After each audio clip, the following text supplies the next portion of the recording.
Bonjour à vous, tous et toutes qui êtes abonnés à ma page Fille de Dieu, Fille de l'Homme, ou au site Fille de Dieu, Fille de l'Homme, qui s'appelle aussi Dans les pas de Jésus-Christ, baptisé pour témoigner.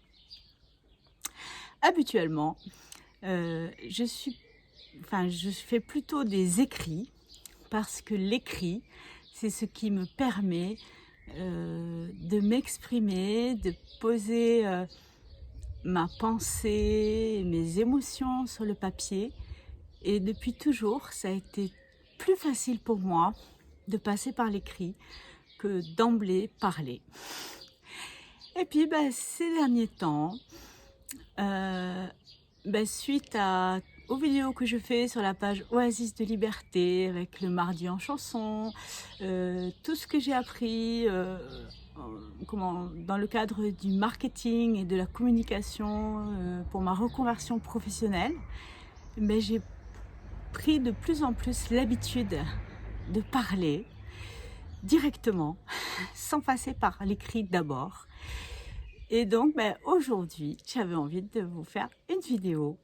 Et en plus, je trouve que c'est très aligné et très en lien avec la fête que nous vivons aujourd'hui, qui est la fête de la Pentecôte, où les disciples de Jésus, les apôtres, ont reçu la force et la grâce et la compétence de pouvoir parler. Alors que, pareil, c'était entre guillemets des pauvres types que personne n'aurait choisi pour communiquer un message important. Et donc, je me dis que de parler, c'est en lien, vraiment en lien avec la fête d'aujourd'hui. Pour ceux qui ne me connaissent pas, je suis Elisabeth Pierre. Je dis toujours que je suis tombée dans la marmite quand j'étais petite, puisque j'ai grandi dans une communauté charismatique, que j'ai été baptisée à l'âge de 7 ans et que vraiment j'ai été baignée depuis l'enfance dans la vie spirituelle et dans la relation à Dieu. Et que c'est vraiment la rencontre et la relation avec le plus grand que moi est quelque chose d'essentiel dans ma vie. Et ça me nourrit tellement, j'ai tellement appris que, à mon tour, j'ai envie de transmettre et de témoigner de ce que j'ai reçu. Comme vous le savez sûrement, si vous avez lu tout ce qui est écrit sur ma page, si vous avez vu ma vidéo d'il y a je ne sais plus combien d'années, 3 ans ou 4 ans, où je vous avais fait part de mon appel à la prêtrise et de la vidéo que j'avais enregistrée pour justement faire une demande et dire que je me sentais avoir reçu un appel, même en tant que femme. Et puis j'avais envoyé une lettre aux évêques, voilà. Et puis on m'a dit non, vous êtes une femme, Dieu ne peut pas vous appeler à la prêtrise, voilà. Donc de plus en plus, j'ai pris mes distances avec la religion catholique, une institution dans laquelle je me sens de moins en moins bien et où j'ai l'impression de ne pas avoir de place. Mais par contre, moi, si j'ai pris mes distances avec l'institution, au contraire, j'ai vraiment fait le choix, et c'est vraiment ce que je ressens dans ma vie, de me rapprocher de plus en plus de cet homme, Jésus-Christ, qui pour moi avec qui j'ai fait une véritable rencontre et dans lequel j'ai choisi de mettre mes pas dans ses pas. Et pour moi, c'est ça qui est important, c'est de nourrir la relation avec le divin. Et dans la religion catholique et l'institution catholique, j'ai pour ma part de plus en plus ressenti que finalement tous ces codes, toutes ces règles que je trouve rigides, en fait ne me permettaient pas d'évoluer dans ma spiritualité, et voilà. Donc tout ça pour dire qu'aujourd'hui, j'avais envie un peu de vous raconter voilà, ce que j'ai dans le cœur aujourd'hui et ce que j'ai découvert. Et que, oui, pour moi, voilà, la manière dont le divin communique avec nous, c'est aussi à travers l'esprit. Et l'esprit qui est impalpable, insaisissable, qui est l'esprit du divin, l'esprit de Dieu, et qui est ce que Jésus aussi a promis en disant « Je vous quitte, vous n'allez plus me voir avec vos yeux de chair, je ne vais plus être présent sur cette terre, mais je vais vous envoyer l'Esprit Saint qui va, entre guillemets, prendre ma place et qui sera pour vous une force, une consolation, un compagnon de route. » Et j'essaye de trouver des mots pour vous dire les choses de la manière la plus juste.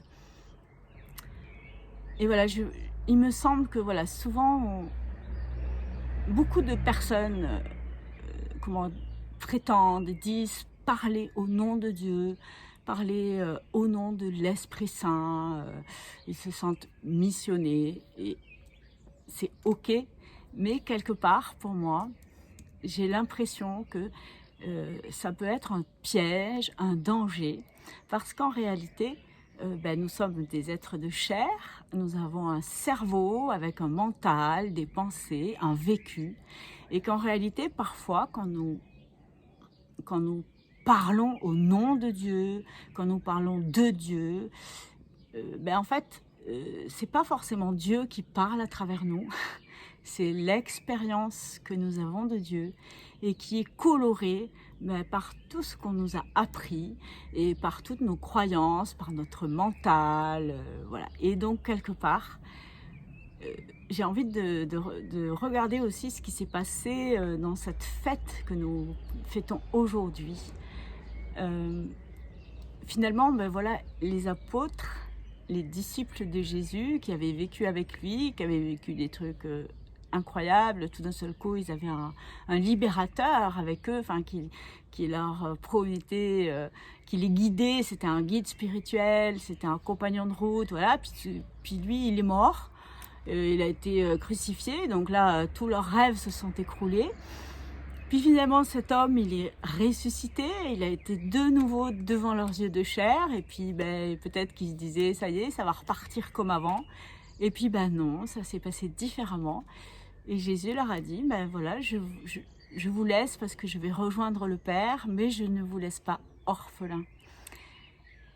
Et moi, j'ai vraiment cette sensation j'ai vraiment aussi découvert que tout ce qu'on peut avoir tout ce qu'il y a de péjoratif dans l'Église, et ce matin à la messe on a lu la lettre de Saint Paul apôtre où il dit tout ce qui est de la chair et perverti, la chair, c'est les passions, c'est la non-maîtrise de soi, c'est la colère, c'est le vice, tout ça.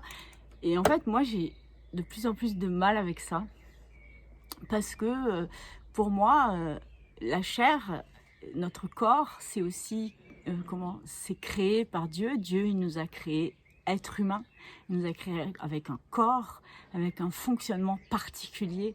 Et en réalité, tout ce qui nous conduit à des comportements non ajustés, des comportements qui vont nous amener vers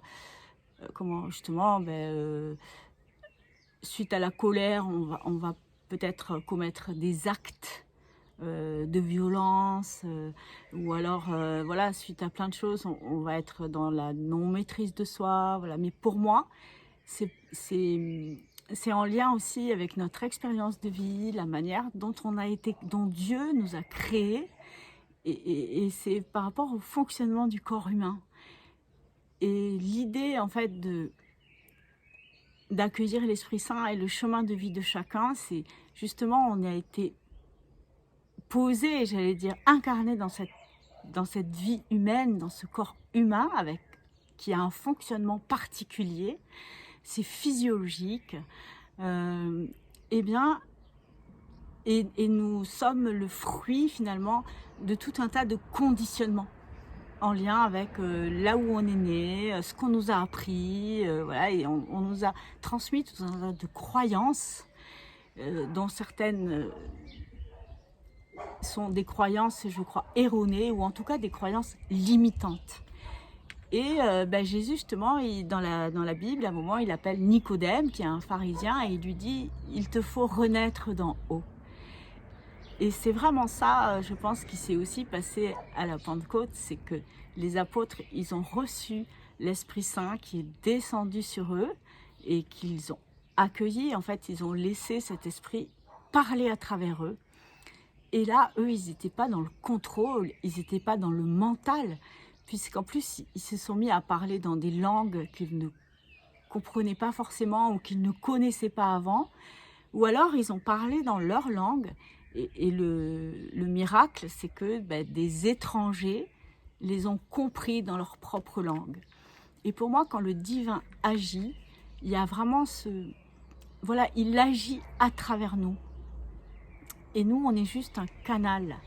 Et si on commence, nous, à être dans le raisonnement, dans le mental, le contrôle de la pensée, en fait, on a beaucoup de risques de déformer ce message parce qu'on va le colorer de notre humanité.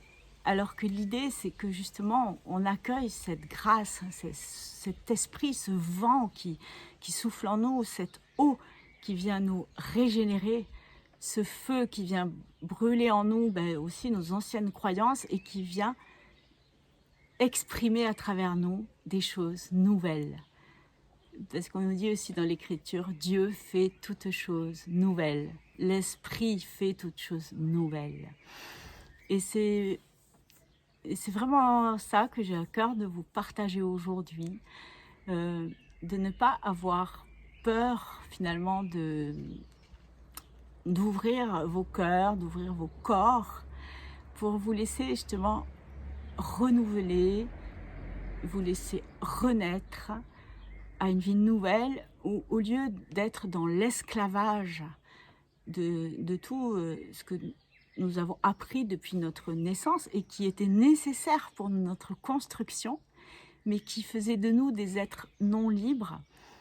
Et puis voilà, nous sommes invités jour après jour à lâcher toutes nos anciennes croyances, toutes nos limitations, toutes nos rigidités, pour nous ouvrir à la nouveauté et pour devenir de plus en plus des instruments, et pas comme des marionnettes, mais comme des instruments de musique qui résonnent quelque chose qui les dépasse. Voilà ce que j'avais envie de vous partager aujourd'hui, et c'est en tout cas de mon côté ce que j'essaye de vivre de plus en plus, c'est de m'ouvrir à cette action du divin en moi, du plus grand que moi, qui vient me bousculer, parfois me déstabiliser. Mais je me rends compte que si je me laisse bousculer et si je m'ouvre à tout ce que cet esprit, ce souffle, cet invisible vient régénérer dans mon corps, dans ma chair, et bien en fait il vient rendre ma chair plus belle, plus libre, plus autonome et plus alignée avec qui je suis, tel que j'ai été créée. Et ça vient révéler, ça permet de révéler la personne unique que je suis. Parce que voilà, nous sommes tous, aucun de nous n'est pareil. Et parfois, dans les religions, il y a cette tendance à vouloir formater, à vouloir qu'on soit dans une uniformité. Alors qu'en réalité, pour moi, l'Esprit Saint, il vient nous ouvrir, quelque part, nous nettoyer, nous renouveler, nous régénérer, pour que nous devenions de plus en plus qui nous sommes, cette personne unique, à nul autre pareil, et qui a quelque chose à dire, quelque chose à être, et chacun de nous, à notre manière, nous exprimons dans cette vie, nous incarnons quelque chose du divin. Voilà comment je je reçois l'Esprit Saint. Et même si ce que je vous ai exprimé, peut-être, c'était un peu brouillon, mais c'est pas grave, j'accueille cette imperfection, et je me dis que ce qui compte, c'est pas ce que moi je vous dis, mais ce que je l'espère de tout mon cœur, le plus grand que moi choisit de vous dire aujourd'hui à travers mes paroles maladroites. Et justement, par rapport à l'Esprit Saint, le jour de Pentecôte, on fait une prière à l'Esprit Saint qui s'appelle la séquence et qui est le Veni Sancte. Et c'est une prière où on invite, on appelle l'Esprit sur nous. Et cette prière, je la trouve vraiment magnifique. Et donc j'ai envie de vous la lire, de la prier avec vous. Viens Esprit Saint, viens en nos cœurs et envoie du haut du ciel un rayon de ta lumière. Viens en nous, Père des pauvres, viens dispensateur des dons, viens lumière de nos cœurs, consolateur souverain, hôte très doux de nos âmes, adoucissante fraîcheur. Dans le labeur, le repos, dans la fièvre, la fraîcheur, le réconfort, dans les pleurs, le réconfort. Voilà, c'est un esprit qui vient habiter chacun de nos moments de vie, les plus douloureux comme les plus heureux. Ô lumière bienheureuse, viens remplir jusqu'à l'intime le cœur de tes fidèles. Sans ta puissance divine, il n'est rien en aucun homme qui ne soit perverti. Lave ce qui est souillé, baigne ce qui est aride, guéris ce qui est blessé, assouplis ce qui est raide, baigne ce qui est froid, rends droit ce qui est faussé. À tous ceux qui ont la foi et qui en toi se confient, donne tes 7 dons sacrés. Donne mérite et vertu. Donne le salut final. Donne la joie éternelle. Amen. Et ce matin, justement, pendant l'homélie, le prêtre a reparlé donc des 7 dons de l'esprit, et que saint Paul évoque, oui, et évoqué aussi dans la première lecture. Et finalement, c'est pas quelque chose que nous avons à acquérir par la force du poignet, mais quelque chose qui nous est donné et qui nous fait réaliser la présence du plus grand que soit en nous. Voici le fruit de l'esprit: amour, joie, paix, patience, bonté, bienveillance, fidélité, douceur et maîtrise de soi. Et maîtrise ne veut pas dire contrôle, mais voilà, la capacité finalement d'accueillir ses émotions, parce que une émotion n'est jamais négative. C'est juste une manifestation de quelque chose qui se vit de manière douloureuse en nous, ou qui a un conflit, ou aussi une émotion, ça peut être aussi un signe que tout va bien, hein. Et voilà, quand on est dans ces émotions-là, et quand on est dans cet état d'esprit, dans ce sentiment, c'est le signe qu'on est connecté, aligné au plus grand que nous. Et à un autre endroit aussi, saint Paul dit Dieu est la vie, le mouvement et l'être de chaque être humain. Et pas uniquement des personnes qui sont baptisées, mais de chaque être humain. Là encore, ce matin, il y avait des enfants qui se préparaient au baptême. Et comme souvent, on dit, le baptême fait de toi un enfant de Dieu.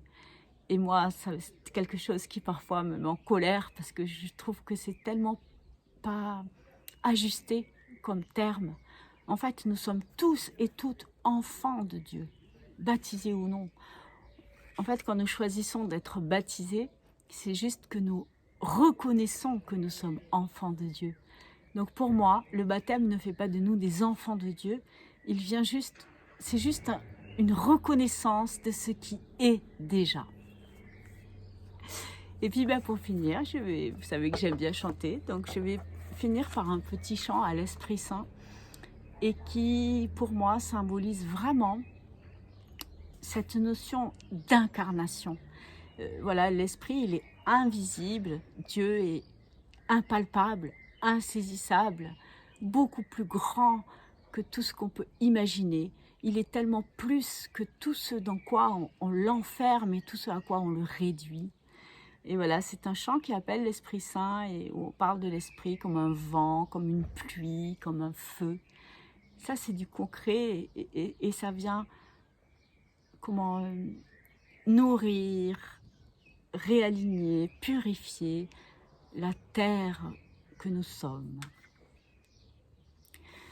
Viens, Saint-Esprit, viens par ton vent, remplir le temple que je suis.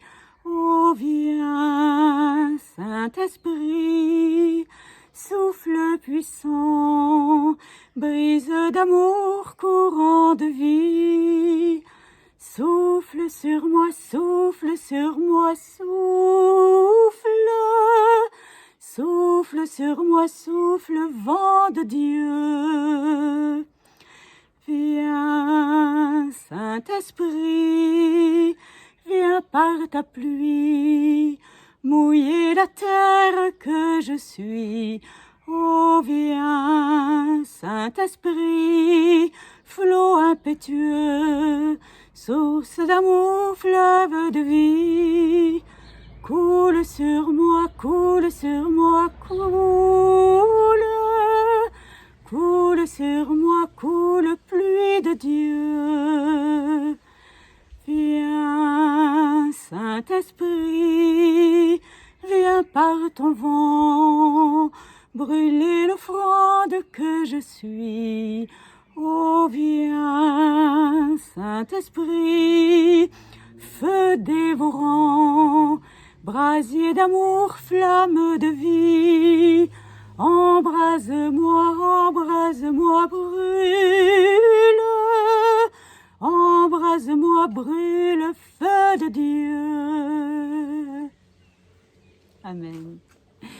Eh bien, mon intention, voilà, mon élan du cœur aujourd'hui, c'est que cet esprit qui est descendu sur les disciples de Jésus et qui n'en finit pas de descendre jour après jour sur chacun d'entre nous, quelle que soit notre religion, quelle que soit notre croyance, voilà, que cet esprit du plus grand que nous